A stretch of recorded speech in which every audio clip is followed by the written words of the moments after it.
Unang araw ng taong 2026, pumalpak agad si Bungit. Iyak na naman dito ang mga bubonistang, tanganistang, talyanista ni Bangag. Anak ng kagwang talaga, no? Mabubuisit na naman sa atin dahil pag-usapan na naman natin ang kapalpakan ng IWM. Akala ko ba hindi magpapasko at hindi mamahinga? Anak ng kamuti ka kaya? Talagang tikler, oh. Ito, pag-usapan po natin ang kapalpakan ni Bungit dahil sa unang araw ang mga Pilipino ay naghirap sa isang kawalang hiyaan ng gobyernong Bangag dahil ang NCR ay binaha sa unang araw ng taong 2026. Anak ng kamote. Ito po ay bunga ng kawalang hiyaan ng gobyerno na kaliwat ka ng pangungurakot sa kaban ng bayan. Mga flood control na ghost, mantakid mo. Ito ay bunga pa ho ng 2025 budget na talagang nalimas ng mga animal, trupa ni Bongbong Marcos, Martin Romualdez, Sandro Marcos, Liza Marcos. Kaya ito ang napala na naman ng maraming Pilipino. Lumubog na naman ho sa baha. Okay. Kawawa naman ang mga naapektuhan. Kaya dapat managot ang dapat managot. Speaking of managot ang dapat managot, ito, Palacio de Polvoron. Mga tagapagtanggol, tagapagligtas ni Bungit, nagkabuhol-buhol na po ang kanilang depensa laban po kay Leandro Liveste. Ito ay patungkol po sa 2 million na Christmas bonus ng mga buhaya. Puta, dawit rin po dito. Itong, sabi ko na nga ho, Special Assistant to the President, Saplag Damio, na bago po magputukan, no? Nakaraang January, kagahapon, January 1, ay pinalabas po ni Leandro Liviste ang questionable mga proyekto. Mga 75 kaproyekto na naglilink po dito sa Executive Secretary at Special Assistant to the President na nagkakahalagang 8 billion pesos. Sinagot po nila, ngunit nagkabulbul ang mga animal. Kaya wala. Ang kawatan ay kawatan talaga. Magandang tanghali po sa ating lahat. Happy New Year. Nakapag-move on na ba tayo? Pa-like po muna, pa-share, pa-subscribe. At pakipindot po ang inyong notification bell upang lagi po tayong updated sa ating mga video. At nais ko pong pasalamatan ang mga walang sawang pagsuporta sa Bistak Pilipinas at hindi nakakalimot. Maraming salamat po sa super thanks. Thank you so much sa EJ Knit, JPJM. Ayan, maraming salamat. Ma'am Lovelyn Sibukawa, maraming salamat rin po sa inyong pakulay. Alam niyo po, ang dami pong problema sa bayang ito eh. Hindi po tumitigil eh. Kaya kailangan po natin ang mas matapang at pinalakas na mga leader o sana. Pero ito, wag po tayong mawala ng pag-asa. Kung napaka-weak po itong si Bongbong Marcos, ito si Vice President Inday Sara, kung hindi pa ho ninyo napanood ang kanyang message, ay pinatapang po, ay mas matapang, no? Mas pinatapang na VP Inday Sara ang ating matunghayan ngayong taong 2026. Patay kayo dyan. Kasi nga, bilib po tayo dito sa mga Duterte, no? Kahit anong ginawa ho ng Marcos, pagtatraidor sa kanila, nakatayo pa rin. Patuloy pa rin po silang nagsiservisyo sa bayan at hindi hadlang po ang mga panggigipit ng gobyernong nakangiwi ang panga. Okay. So, umpisahan po muna natin itong mga sagot ng mga animal bago po yung, ito na lang, itong kapalpakan agad. Umpisahan natin yung kapalpakan. Ito ho, January 1 po ay binaha ang NCR. Particular na po dyan sa Malabon at Caloocan. Damay, pati mga kaparian. Damay, pati yung nagsisimba, anak ng kamote. Ito na nga ho yung sinasabi natin, Bungit, kung hindi mo kaya na, hindi mo naman talaga kaya maging presidente, mga bubunistang tanganista, pag-resign ninyo na yung amo ho ninyo. Tingnan nyo po ha, unang baha sa taong 2026, abot uhod na ang baha sa Maya Street, Barangay Lungos, Malabon City. matapos ang malakas na buhos ng ulan ngayong Huwebes, Enero 1, 2026. So, kawawa na. Mga kababayan natin sa Malabon, ayaw nyo pa rin magreklamo dito sa gobyernong nakangiwi ang panga-anak ng kagwang. Singilin nyo na agad si Bongit, unang araw pa lang. At ito po ay sa Caloocan naman. Panoorin natin yung video. Ayan yung baha, grabe unang taong 2026, sira ng makina ng mga may sasakyan dyan. Daan natin ng konti, malakas. Ayan motor mo sir, lubog na sa baha sir. Grabe, pasakit talaga tong animal. Dito sa BB Valenzuela. BB yan, BB, MacArthur. Park muna dito sa Jollibee. Yung mga sasakyan po, hindi na makadali. Wala na yan. BB yan, talagang baha dyan. MacArthur. Yan yung... Hindi lang malakas na ulan, lumakas na naman ang ulan. Galing ng reporter natin dyan.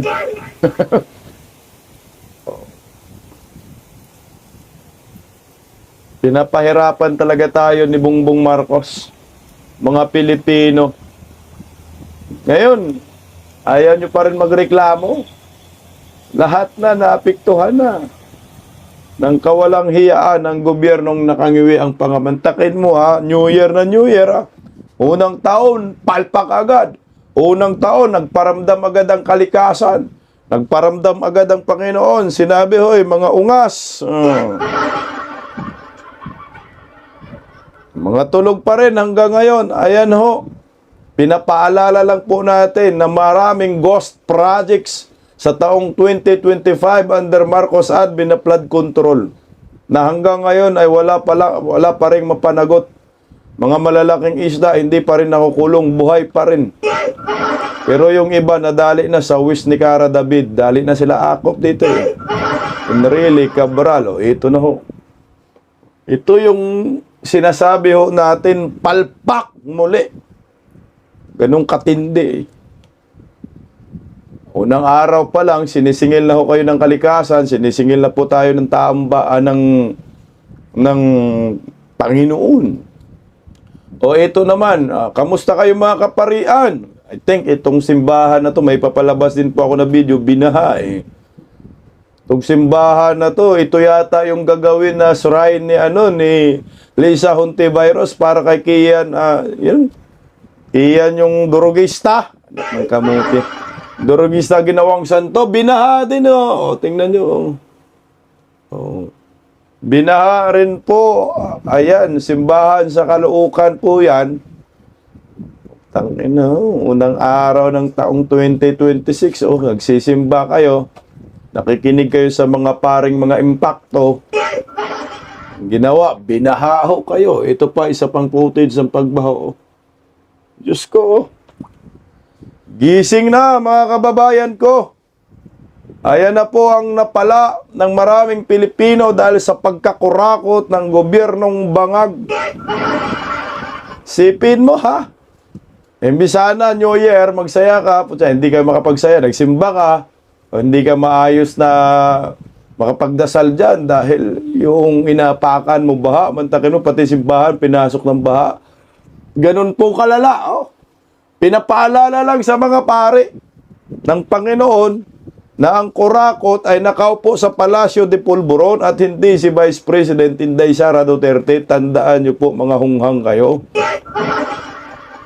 Kailangan nyo pong magising sa katotohanan. Puro kayo Duterte, lalo na yung paring running press, tsaka yung paring Addictus Benedictus, mga ulol. Kaya pati kayo, nakatikim ng bagsik ng baha.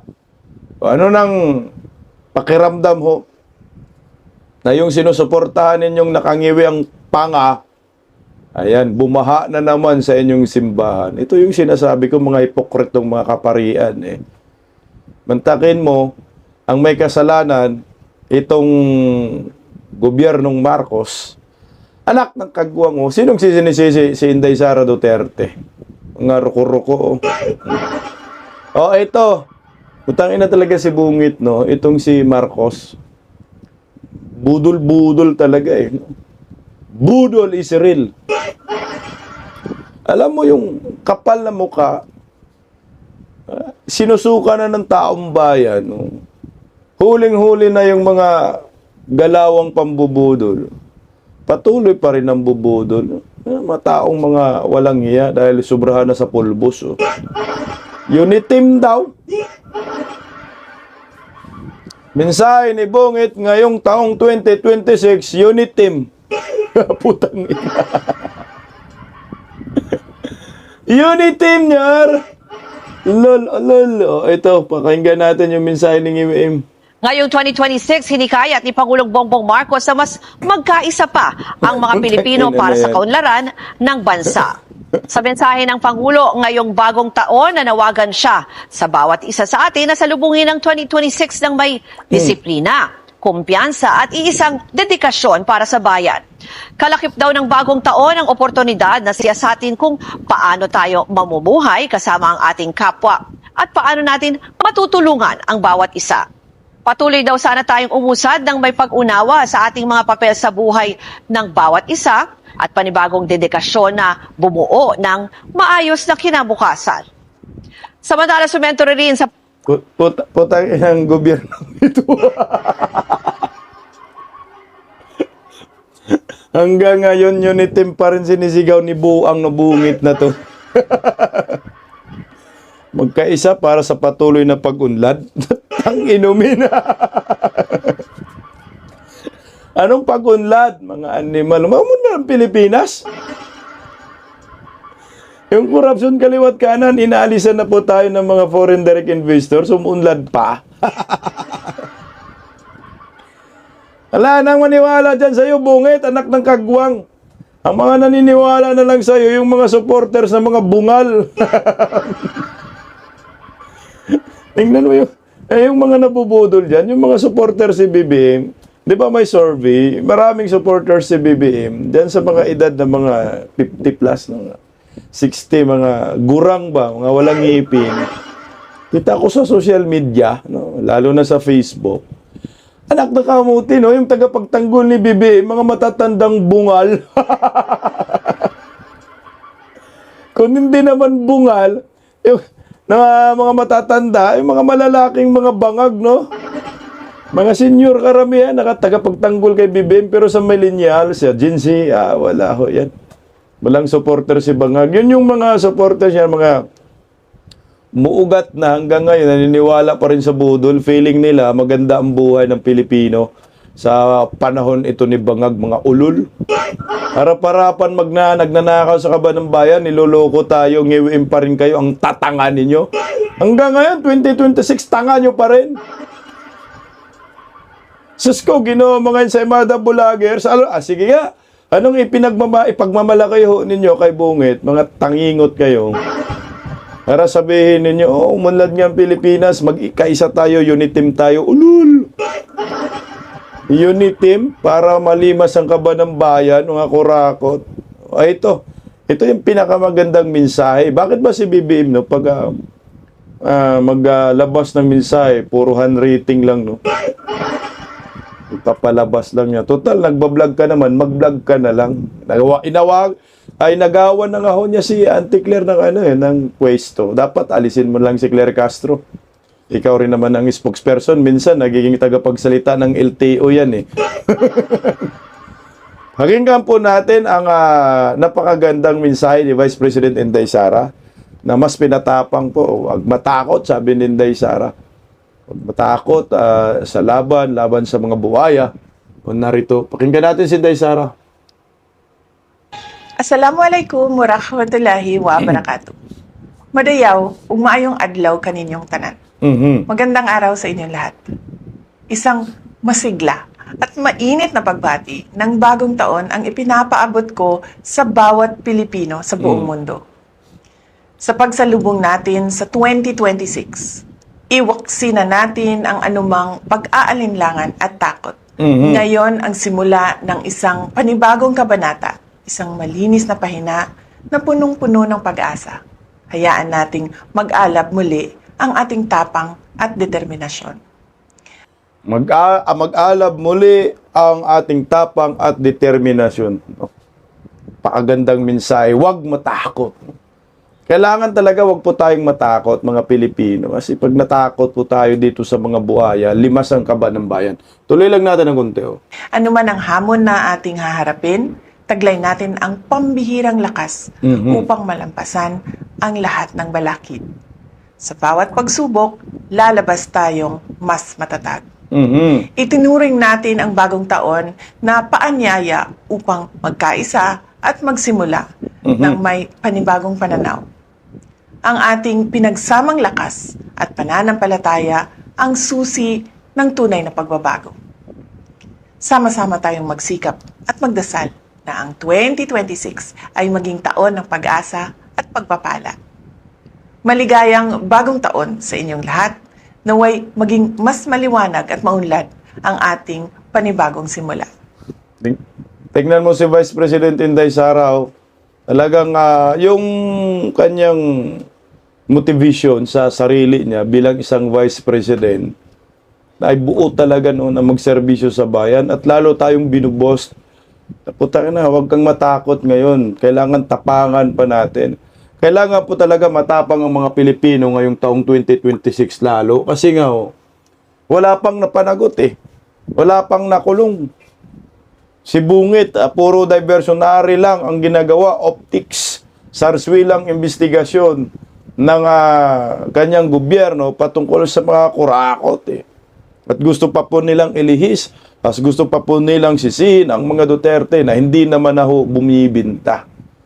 Kaya kailangan matapang. Tama ka dyan, Vice President Inday Sara, kailangan mas matapang ka.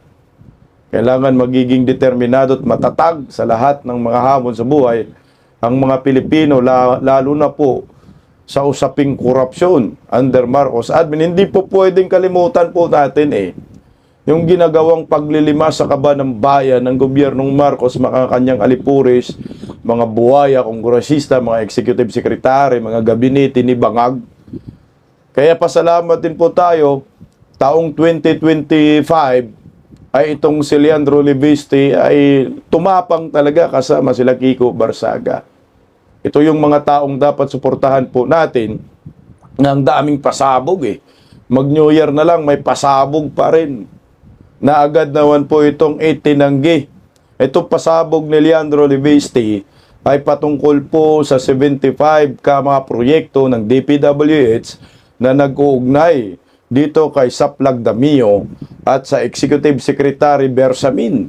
O ito, pakinggan po natin po ang kanilang pagsisinungaling na rito po.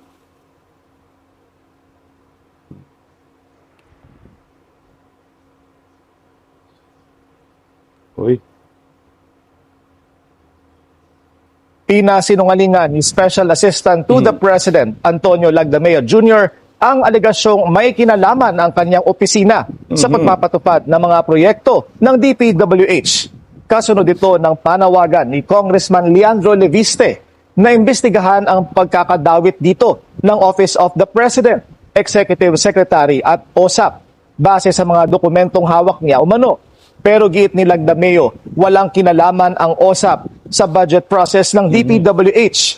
Ayon naman kay Palace Press Officer Undersecretary Claire Castro, nasa kamay na ng Ombudsman ang pag-authenticate sa files ni Leviste. Nasa ngayon ay hindi pa rin maituturing na conclusive evidence. At hanggat wala raw ebidensya, isa lamang itong haka-haka. Buang chismis. Haka-haka na naman, anak ng kagwang. Alam nyo po ba, ang tindi po ng proyekto na yan ang dami niyan. Ayan yung listahan. Malabas natin ito. Ayan. Ayan po yung listahan, Lagdameo, sa pagdawit sa opisina niya, DPWH Project False. Misleading daw. Paano nagiging misleading? Paano nagiging haka-haka ito, Claire Castro? Merong pinapakitang mga dokumento galing sa Cabral Files Mantakin mo, alam mo ba kung magkano po yung proyektong iyan? Ito, inilabas po yan ni Leandro Leviste. Ito po ay listahan ng 75 DPWH projects na may budget na 8 billion pesos na nakatag sa Office of the President, Executive Secretary, Special Assistant to the President sa Plagdamio bilang proponent sa files ni Yumaong Yusik Cabral para sa 2025 DPWH National Expenditure Program.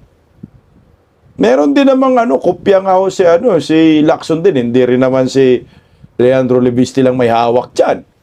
Halos 60% po dito ay flood control.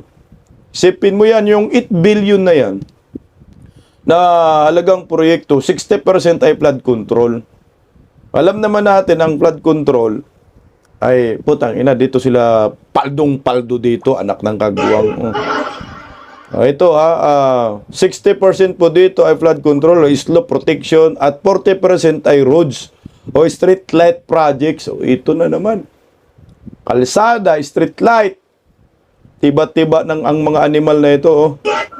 Ibinabahagi ni Leandro Leviste ito dahil may iba ng media report na nagtatalakay nito upang magkaroon ng publiko ng buong larawan ng listahan at makatulong ang ating kababayan sa pagsasagawa ng sarili nilang pagsusuri.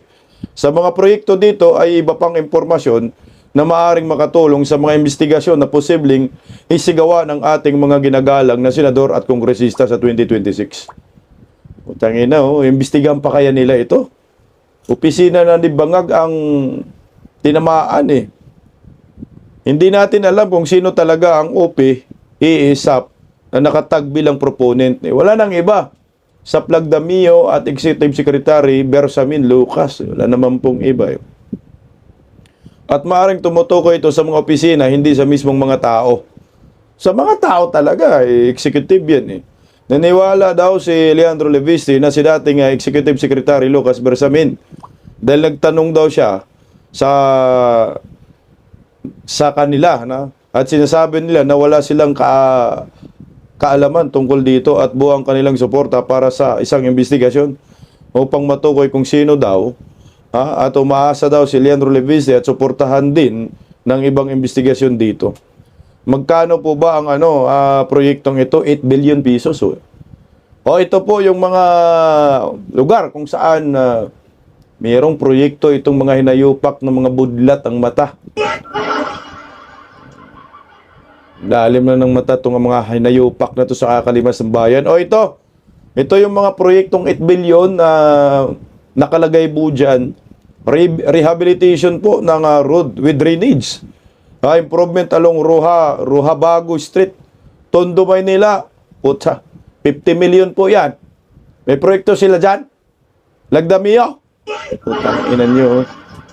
Rehabilitation road ang drainage improvement along Magsangkay Street, Tondo, Maynila. Parehong proyekto, 50 million. Pareho din, nalaga. 50 million, magkabang lugar. Street lang, pero Tondo pa rin. Ito na naman, Rehabilitation pa rin ang road with drainage project improvement along Yuseco Street, Tondo, Maynila. 50 million pa rin. Putang tiba-tiba itong, kanino ba to? Sakop. Kaya yung, si ba to? Itong, Hichua ba to? Anak ng kamote. Rehabilitation of Estero. Within Zone 1 to Zone 67. 150 million. Manila lahat 150 million. Magdalena, 50 million. Pareho. Lahat ng klaseng proyekto. Retarding Basin Estero. Quiapo, 150 million. Construction Retention, 150 million. Puro Maynila. Installation of Estero, San Lazaro, Manila, 50 million. Maria Urusa, 50 million. Ganun pa rin. Street lights. Construction slope, pareho, port area, Basico, 150 million. Puta, tiba-tiba yung mga bataan ni Tambaluslo sa Maynila, mga kongresista. Ayan pare-pareho. Ilang proyekto to? 75. Ito may Pasay, May Pasay dito talaga sa Pasay, Top Avenue, ganun pa rin, improvement of road drainage, pareho. Lahat pareho yung proyekto. Improvement of road and drainage, street light, ganun. 100 million dyan sa Pasay City. Tiba-tiba ang mga hinayupak ng mga buhaya. Oh. Meron ding sa Ortigas, 50 million. Pero baha pa rin ang Metro Maynila. Buong NCR po ito, ang daming proyekto, tong mga animal, ganun pare-parehong proyekto. Merong 200 million talaga, oh, General Nakar, Dingalan Road, Package di Quezon Avenue. Putang ina, no? Meron ding Samar. Hindi. Buntok, Southern Leyte. Leyte pala ho ito. 100 million, pareho pa rin. Construction of flood control. May Pangan, 50 million, 100 million sa Cebu. Camarines Sur, Puta Villapuerte, 155 million. Camarines Norte, 95 million. Oriental Mindoro, 250 million. Ilan sa Oriental Mindoro? Ilang 250 million to? Anak ng kagwang. Ang daming 250 million. Sa 2, 3, 4, 5. 250 million sa Oriental Mindoro. Putang inang mga hinayupa kayo. Ito na ho ngayon. Kailangan pong sagutin ito ng opisina ni Bangag. Mantakin nyo po, no? Tayong mga Pilipino, nagsisikap araw-araw, itong mga buhaya, nagpakasasa, tapos itatanggi ho ninyo, may ebidensya. Alam nyo po, gusto ko pong magsalita dito si itong kalbo. Kalbong na si taga Baguio City. Ang dami dyan sa Baguio eh. Cordillera Magalong. Alam mo Magalong, no? Ang ingay-ingay mo eh. So, dakdak ka lang ng dakdak, wala kang pinapakitang ebidensya. Yung sinabi mong ebidensya, sinabi mo, binigay mo na daw kay Bungit. Di ba walang ebidensya, dakdak ka ng dakdak. Naniniwala kami sa iyo noon, nung sumama ka putang ina, sa ICI dun sa Davao, nabuisit kami. Ito, ba't ang tahimik mo?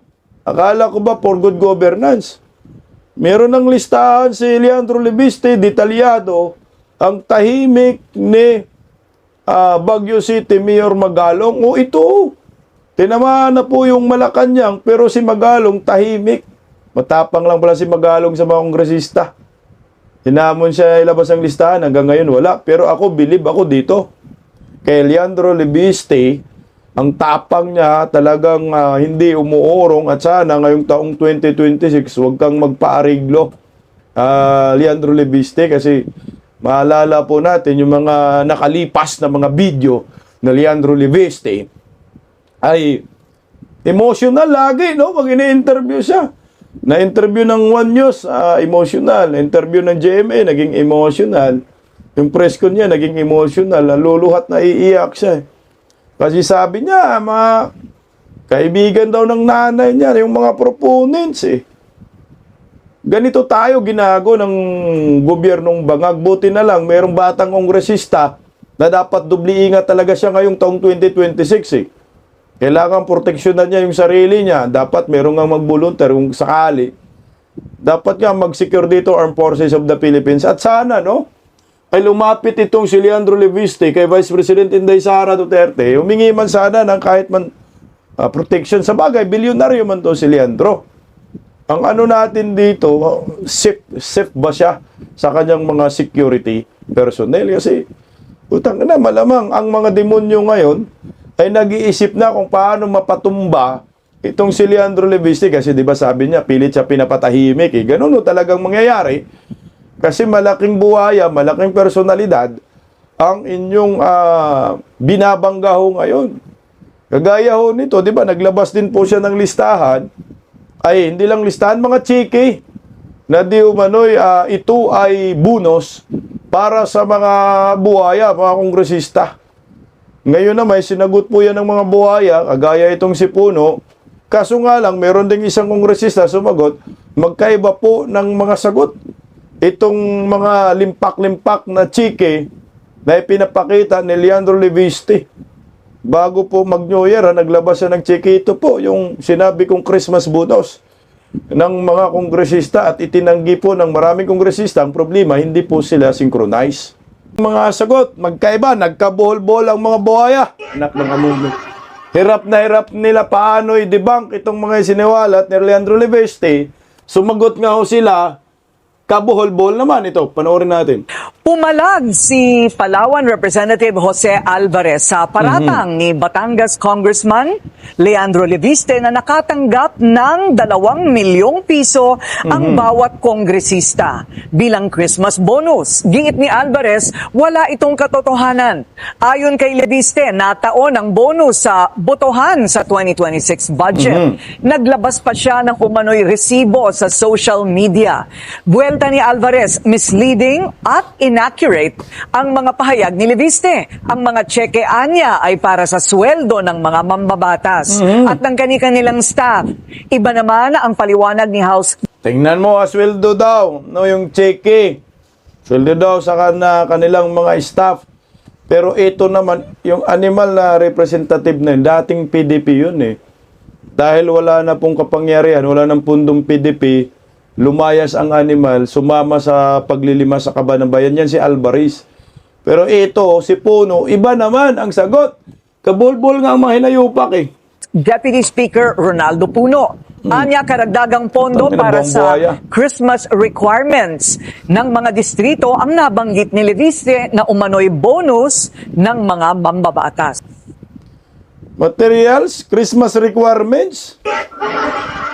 Putang ina, magkahiwalay. Sabi, sahod sa mga empleyado.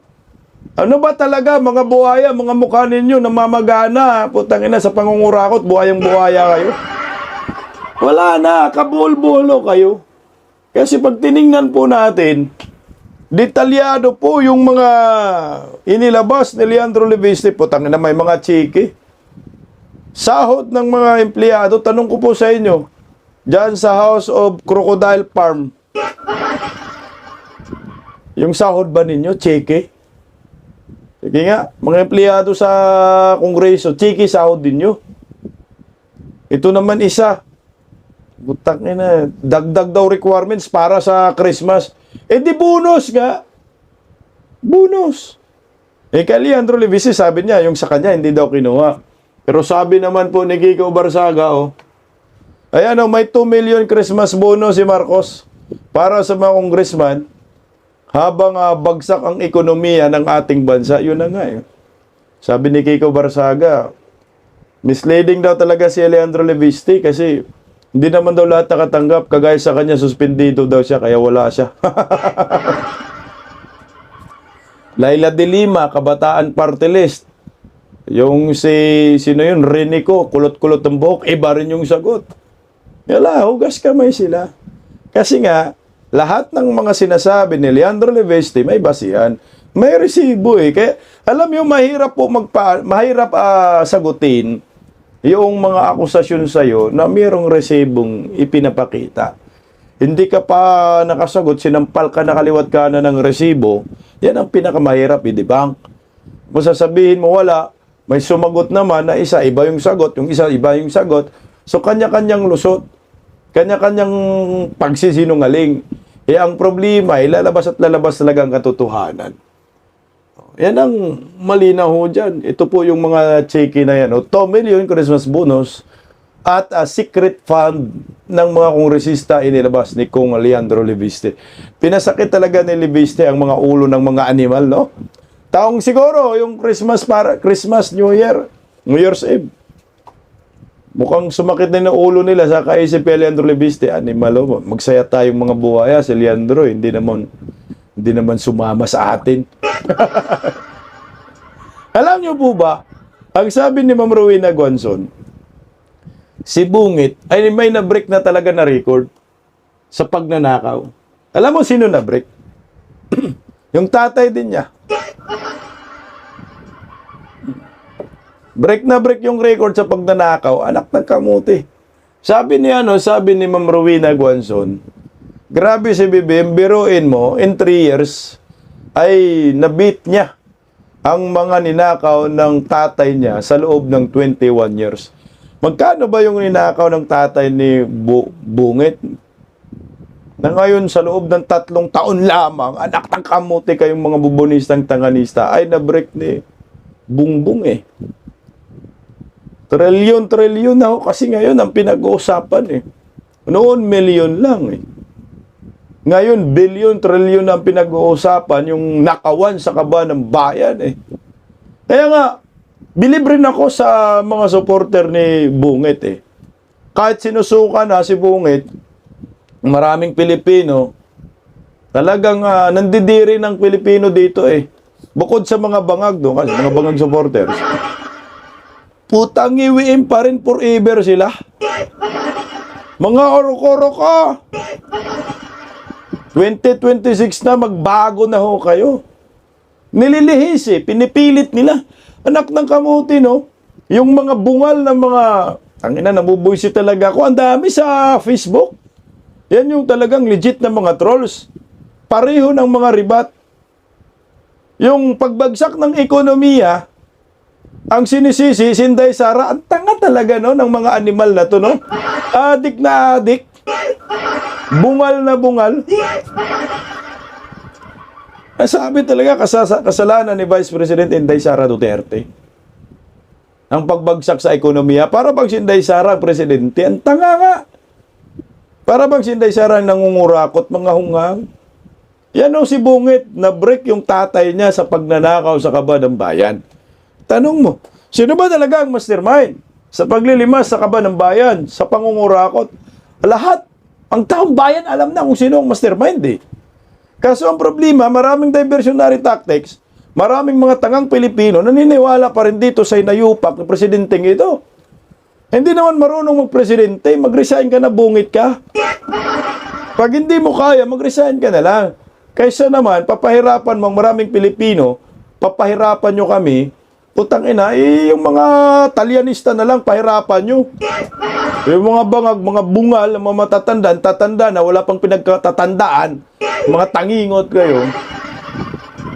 Unang araw pa lang ng taong ito, bagsak na agad si Bungit, baha agad kayo, bibem pa rin kayo mga kwanggol.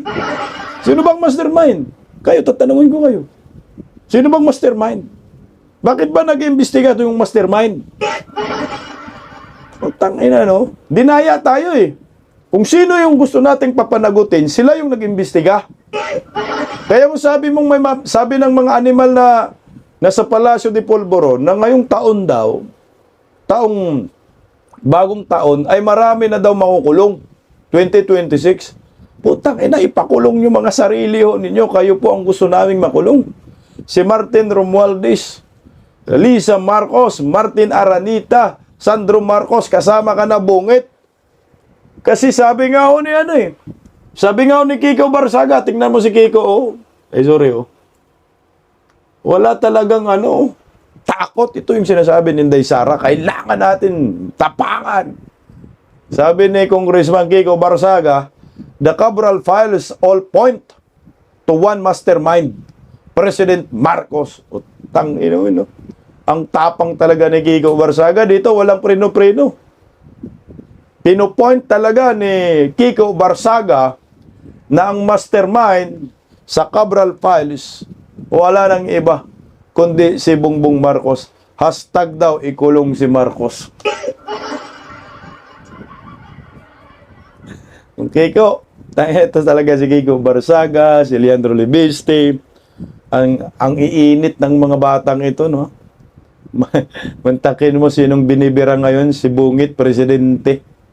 Walang nangagawa yan, yung mga buaya kagaya ni, sino nagsalita, si Puno, Alvarez na taga Palawan, putang ina, wala kayong sinabi. Magalong, wala kang sinabi Magalong sa dalawang bagitong kongresistang ito, mga bata. Kung good governance lang ang pinag-ausapan, dapat ang magtayo ng samahan, organisasyon ng For Good Government, si Leandro Libiste at si Kiko Barsaga. Pero ikaw, Magalong, wala kang karapatan. Hindi mo man matumbok-tumbok si Bungit eh. Pero ito, Congressman Kiko Barsaga, tinutumbok si Bungit. Leandro Libiste, binabangga na ngayon yung Malacanang, Office of the President, sila ho talaga ang may ano dito, punot dulo. Ngayon, ililihis nyo pa ba kung sino yung mastermind? Sisihin nyo pa ba yung ibang tao? Putang ina, 2026 na, mga bubonistang tanganista, magbago na kayo. Dahil noon, ang tanga ninyo, baka hanggang ngayon, ang tanga pa rin ninyo.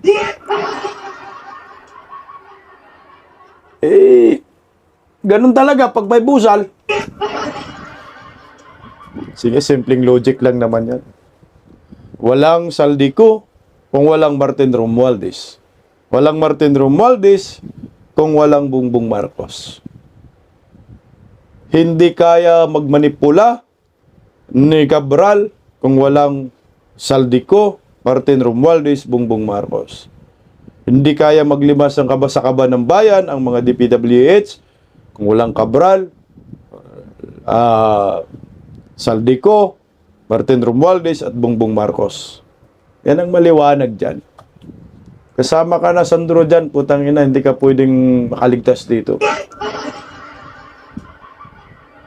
Sana, kung walang managot ngayong taong ito sa paglilimas sa kaba ng bayan, alam mo, ang pag-asa na lang natin si Inday Sara talaga. Harap-harapan tayong ninakawan, pero yung magnanakaw, yun ang nag-iimbestiga. Kaya ano ang aasahan mo sa pag-iimbestiga? Hindi wala. Paglilihis lang sa kaba ng bayan. Kung hindi kayo mapanagot, mga animal kayo, kakapit na lang tayo sa wish ni Cara David. Ang sabi ni Cara David, sana mamatay na daw mga kurakot. Sa awa ng Diyos, nakaapat na daw siya eh. Ayan na lang talaga, doon na lang tayo kakapit sa wish ni Cara David. Mukhang matalim yung dila dito. Malay natin si Dayonior, yung tatamaan ng wish ni Cara David.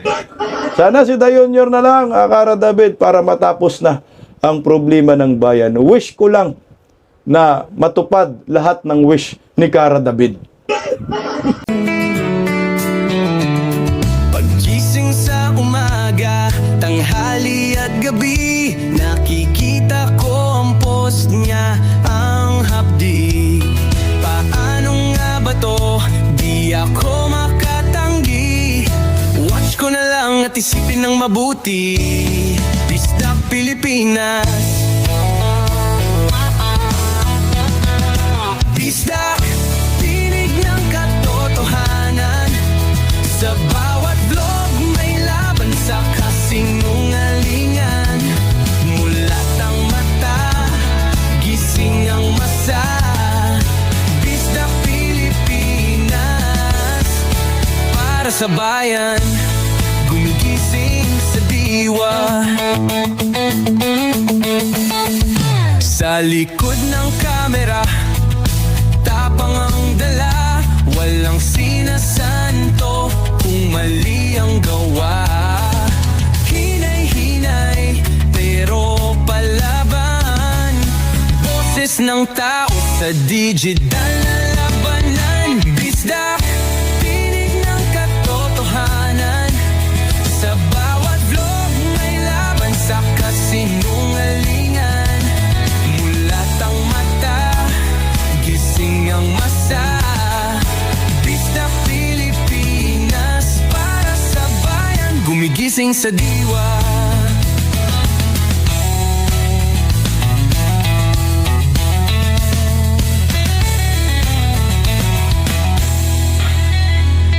Hindi artista, hindi politiko, pero ang katotohanan, sigaw niya ay buo.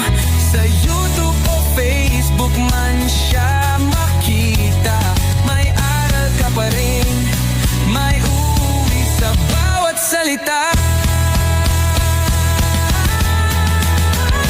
Bisdak, gising sa katotohanan. Di lang kwento, kundi panawagan. Sa bawat Pilipinong naghahanap ng liwanag. Bisdak Pilipinas, kasama sa pagbangon ng bayan.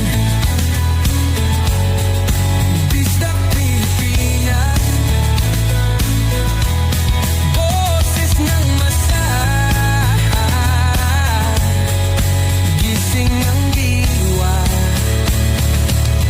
vlog mo, may pag-asa.